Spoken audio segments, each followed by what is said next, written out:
दरअसल cease fire की आड़ में बड़ी जंग की तैयारी कर रहा अमेरिका। जल्द लागू होगा ऑटोमेटिक मिलिट्री ड्राफ्ट। युवाओं की खुद ही हो जाएगी सेना में भर्ती। 2026 के अंत में यह नया नियम लागू होगा। यानी अमेरिका किसी बड़ी जंग की तैयारी कर रहा है। जल्द ही अमेरिका में लागू होगा ऑटोमेटिक मिलिट्री ड्राफ्ट, जिसके तहत युवाओं की खुद ही वहां पर जल्दी ही खुद ही भर्ती हो जाएगी सेना में। अब देखिए, सवाल तो यही है कि क्या यह महाविनाश का सिग्नल है? सीज फायर पर सवाल उठाए जा रहे हैं। क्या है UEM जयपुर? एक आदर्श लक्ष्य है। भावी छात्रों के लिए अच्छी नौकरी, भविष्य के लिए तैयार कौशल के साथ अच्छी शिक्षा। और आशंकाएं कई सारी आसमान में तैरती नजर आ रही है। जरा वो जान लीजिए। आशंका नंबर 1, 2 बार की तरह हमले का पैटर्न क्या ट्रंप दोहराएंगे? ये सवाल खड़े हो रहे हैं। आशंका नंबर 2, ईरान में दाखिल होगी अमेरिका की ग्राउंड फोर्स, क्या उसकी तैयारी कर रहे हैं ट्रंप? आशंका नंबर 3, सीज फायर सिर्फ जमीनी युद्ध की तैयारियों के लिए है या फिर कुछ और अंदर खाने पक रहा है? सीज फायर या फायर, अब ये जानिए, क्योंकि युद्ध विराम में लेबनान को शामिल ना करना, लेबनान पर इजराइल का विध्वंसक हमला करना और जंगी मोर्चों पर अब तक अमेरिका की डटी फौज, ये तमाम इशारे हैं। वहीं अमेरिकी वॉरशिप ने भी अपनी पोजीशन को नहीं बदला। बेशक सीज फायर 2 हफ्तों का दिया गया हो, मोर्चे पर आर्म्स एंड एम्युनिशन की बढ़ोतरी कर दी गई है।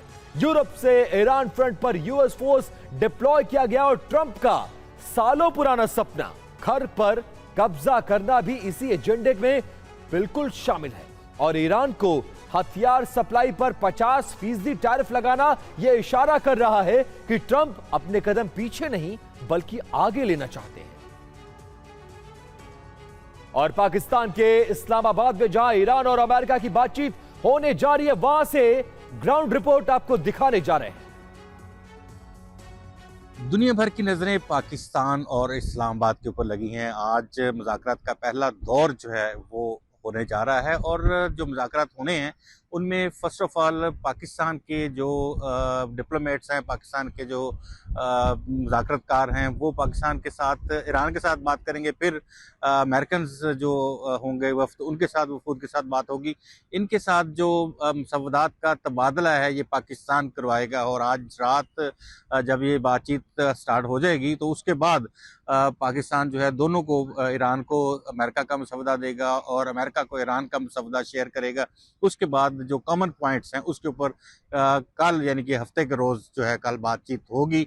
और इस बातचीत के लिए ये पुरुम्मीद हैं तमाम स्टेक होल्डर्स के बातचीत जो है वो आगे बढ़ेगी और यकीनन पाकिस्तान जो है वो इस मामले में जो किरदार अदा कर रहा है उसमें भरपूर अंदाज में कामयाब होगा। क्योंकि जो इस वक्त बैकडोर डिप्लोमेसी है वो भी ईरान के साथ चाइना की और रशिया की वो भी हो रही है।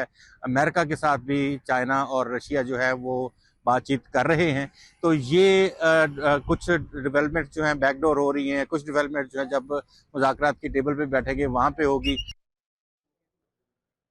और देखिए, दक्षिणी लेबनान में एम्बुलेंस पर अटैक किया गया है। नागरिक सुरक्षा टीम पर ड्रोन हमला। दक्षिणी लेबनान में एम्बुलेंस को भी नहीं छोड़ा गया, ड्रोन से अटैक किया गया। 2 लोगों की मौत हो गई, 3 घायल हो गए। हर जगह वॉर में जो मेडिकल एक्सपर्ट्स होते हैं या जो हॉस्पिटल, जो मेडिकल फील्ड में काम करने वाले लोग होते हैं, मेडिकोस जिनको कहते हैं, अगर वो वॉर जोन में भी अगर जा रहे हैं तो उनको बख्शा जाता है, उनको छोड़ा जाता है, उन पर अटैक नहीं किया जाता। लेकिन लेबनान में तो देखिए एम्बुलेंस पे अटैक हो गया। और दक्षिणी लेबनान में आर्टिलरी से अटैक किया गया है। ये तस्वीरें भी जरा देखिए। इब्न अल साकी में इजराइल ने अटैक बोला है। हिजबुल्लाह का रॉकेट अटैक से पलटवार भी देखने को मिला। एक तरफ से हमला और दूसरी तरफ से जवाबी कार्रवाई। 2 ब्रेकिंग न्यूज और 2 तस्वीरें आपके सामने। एक तरफ एम्बुलेंस पर हमला बोला और दूसरी तरफ हिजबुल्लाह ने रॉकेट अटैक करके इजराइल को जवाब दिया है। और लेबनान में हिजबुल्लाह का दहन जारी है। एक तरफ इजरायली सेना हिजबुल्लाह के ठिकानों पर बम वर्षा कर रही है, वहीं हिजबुल्लाह भी इजरायल के तेल अवीव समेत कई शहरों पर बारूद बरसा रहा है। अब से कुछ घंटे बाद अमेरिका और ईरान के बीच वार्ता होने वाली है, लेकिन इस बातचीत से पहले ही एक बार फिर टकराव बढ़ता दिख रहा है।